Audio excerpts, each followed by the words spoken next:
So we're going to get into the basics of tuning here in just a second, but I want to just talk about the strap.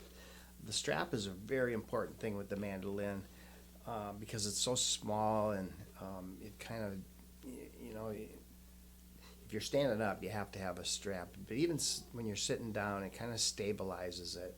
Now these straps, they start in the back here with an end pin, and they come around and they can either go like this and hook up here where the F scroll is, or they can go to the end. I prefer going to the end of the neck here, and you can fit your hand underneath there. And so yeah, highly recommend a strap, and you can get those at a music store for maybe 10 or 15, 20 bucks, maybe a little more for a nice leather one. Okay, so let's talk about tuning. As I said earlier, you want to have a pitch pipe in case you change your strings and you need to get these strings back up into tune.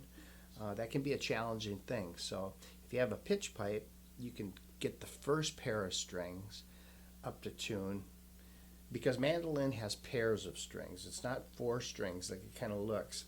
There's there's a pair of two here, there's a pair of two here, there's a pair of two here, and a pair of two here. So there's four pairs of two. And the notes for the individual pairs, the first one is G, the second pair is D, the third pair is A, and the fourth pair is E. Okay, so if you're going to try to get this mandolin into tune after changing strings, you'd use a pitch pipe to get the first one in place. So here we go. This is the G note. Sounds pretty good. And the other pair, that one's a little flat.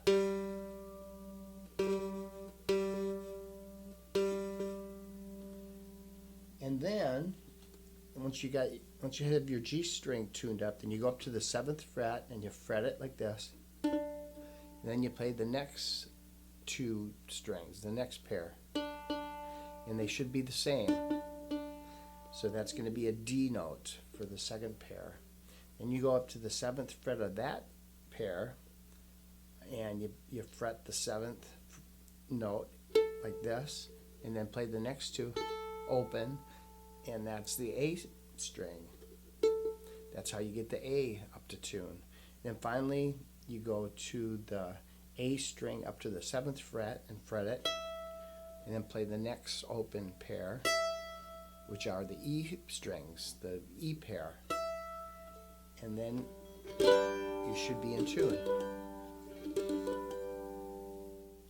I just want to add that again, a tuner like this is so handy, because if you're in a loud environment or you break a string, you need to get it up to tune in a hurry.